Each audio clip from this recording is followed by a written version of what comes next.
Good morning, students. In the previous class, we started with a new chapter of civics, that is chapter 1, the Union Parliament.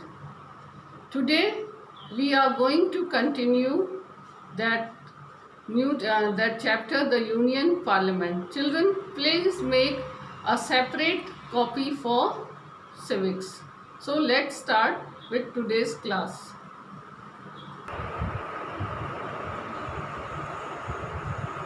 Powers and functions of the Parliament. The main duties of the Indian Parliament include legislative powers. The Parliament is the law-making body at the central level. It frames new laws and amends or repeals them, if necessary, on all 97 subjects of the Union list and all the residuary subjects which have not found a place in any of the list. It can enact laws on the 61 subjects of the state list. A state of national emergency is proclaimed by the President. Two or more states request the centre to pass a law for them on one or more subjects mutually agreed upon by them. The next point, the Parliament can make laws on residuary subject. All ordinances issued by the President must be approved by Parliament within 6 weeks after its session has begun, failing which an ordinance lapses. Emergency proclamation made by the President must be approved by the Parliament. So these are the legislative powers. Now we will talk about control over the executive. The government is directly responsible to the Parliament for its acts of omission and commission. The members of the government, that is, the ministers, are chosen from among the members of the majority party in Parliament, and they hold office only till they enjoy the confidence of the Parliament. Now we will study about the judicial functions or the judicial powers. It can impeach the President for any violation of the Constitution. The Parliament has the right to remove the judges of the Supreme Court and the High Courts, the Chief Election Commissioner and the Comptroller and Auditor General of India if they are found guilty of violating any clause of Constitution. Parliament can condemn any person if he is found guilty of defamation and contempt of either house of the Parliament. Now, control over the finance of the country. The statement of the source of income and items of expenditure for the coming year is presented in the Parliament by the Union Minister for Finance with the prior approval of the President. The President is empowered to vote a cut in the budget or to reject it as a whole. Some items of the budget are charged from the Consolidated Fund of India. The Parliament has the right to debate the propriety of these items, but it cannot vote on them. the finance minister may come out with some supplementary demands in the later half of the financial year. Such demands are called supplementary budget and are treated by the Parliament just as the annual budget. See, it is the privilege of the Parliament to decide the salaries and allowances of its own members. That means the Parliament decides the salaries and the allowances of its own member, and also those to the ministers and the chief judges and the judges of the Supreme Court and the High Court. Next come the electoral functions. The Indian Parliament has to perform certain electoral duties.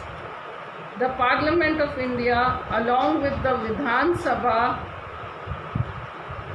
legislative assemblies, elect the President of India. The Vice President of India is elected by both the houses of the Parliament. The Lok Sabha elects its own Speaker and Deputy Speaker from among its own members, while the Rajya Sabha elects its Deputy Chairman. So children, these are the parts and functions of the Parliament which they have. Now we will study about the relationship between the two houses of the Parliament, or points of difference between the two houses of the Parliament.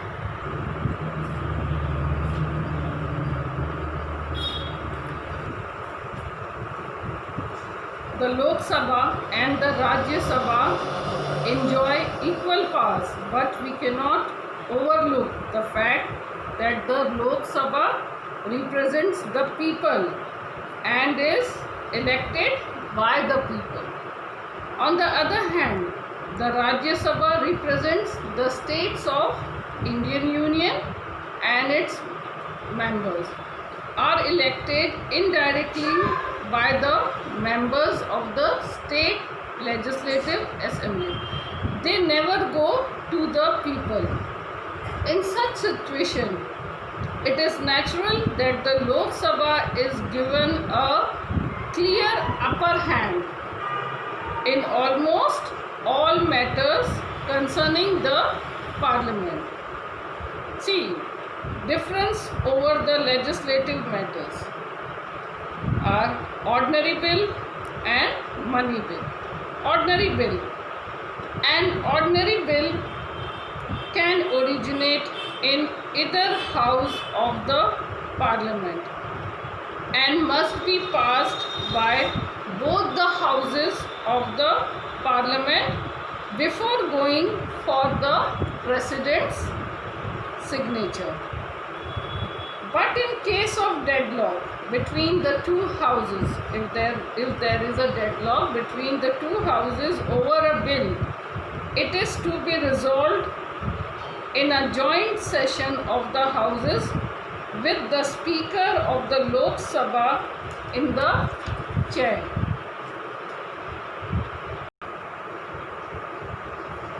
Money bills.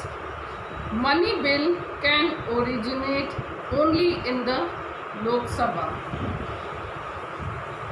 When any money bill is passed by the Lok Sabha, the Rajya Sabha has no power to make a change in it against the will of the Lok Sabha.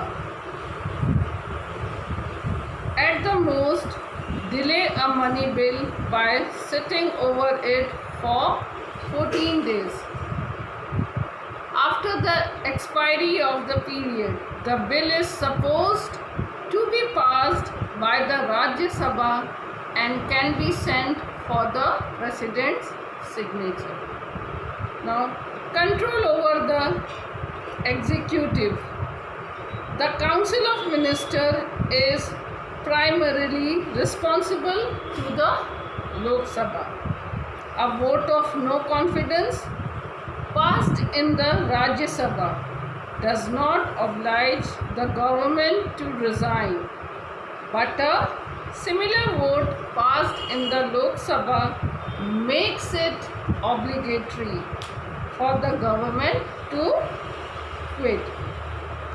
See, now we'll talk about the impeachment. In matters of impeachment of President of India or the Chief Justice or a judge of the Supreme Court or of High Court, both houses have equal powers. Every elected member of the Parliament stands on equal footing in the election of President or Vice President of India. But the Lok Sabha has a greater say in this matter on the strength of its numbers. Emergency provisions. In case of proclamation of national emergency due to foreign aggression or a threat thereof, or due to the armed rebellion or a civil war, if the Lok Sabha is dissolved, it is the Rajya Sabha which shoulders all responsibilities of the Union legislature. Now the special or the exclusive powers of the Rajya Sabha. The Rajya Sabha can decide by 2/3 majority to set up a new All India service. The Rajya Sabha can declare any of the subjects in the state list. The Rajya Sabha is a permanent body and is not subject to dissolution. These were the special and exclusive powers of the Rajya Sabha. Now, special or exclusive powers of the Lok Sabha. A motion of no confidence against the Union government can only be introduced and passed in the Lok Sabha. Money bills can only be introduced in the Lok Sabha. In the event of deadlock between the two houses in the case of an ordinary bill, a joint sitting is held. In this also the will of the Lok Sabha prevails. See, there are different lists of subjects for legislation, and these are divided into 3 lists: the union list, the state list, and the concurrent list. The union list has 97 important subjects like defense, currency, railways, etc., on which only the center can legislate. In the concurrent list, about 47 subjects are included. On these subjects, both the center and the states can legislate. But in case of any clash, the law passed by the centers prevail. On the 61 subject mentioned in the state list, normally the state and not the center is empowered to legislate. Anti-defection law. The 10th schedule to the Constitution, popularly known as the Anti-Defection Law, introduced by the Constitution 52nd Amendment, Act 1985 as amended by the Constitution 91st Amendment, Act 2003, lays down the conditions regarding disqualification on ground of defection. The main provisions of the 10th schedule are: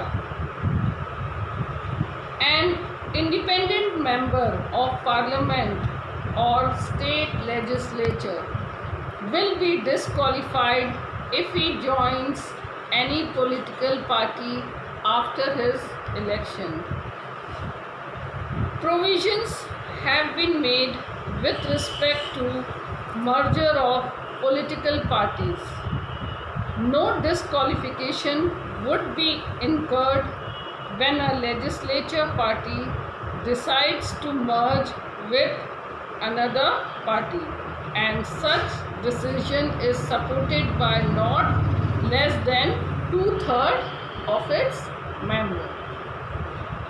The chairman or the speaker of a house has been empowered to make rules for giving effect to the provisions of the 10th schedule. The rules shall be laid before the House and shall be subject to modifications or disapproval by the House. Procedure for the amendment of the Constitution.